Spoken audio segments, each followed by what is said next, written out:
Ito pa nga ang isang may bago ring inilabas. Ang Kings of P-Pop SB19, inilabas na rin ang music video ng kanilang new single na Damn.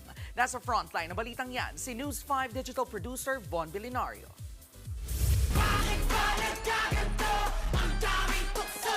Laban na laban sa choreography man o sa mismong kantahan na sinabayan pa ng music video na pangmalakasan. Yan ang bagong awitin ng SB19 na Damn. Sa kwentuhan with News 5, inilarawan ng Kings of P-Pop ang new era of their music. Try to mix different genres into one music for us to be able to project yung full ability na bawat isa. Bahagi ang Damn ng kanilang ilalabas na EP na Simula at Wakas na magkakaroon din ng world tour. At ang kick-off nito, walang iba kundi sa Philippine Arena. It's the beginning of an ending. Kung ano yung tinapos namin, dun ulit kami magsisimula. Paano higitan ang sagad na?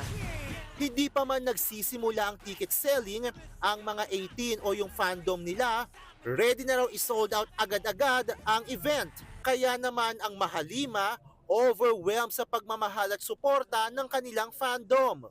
It's a big move for our team na biglang mag-Philippine Arena. But of course, we trust ourselves, our team, and of course, our 18. We want them to experience the whole Damn world.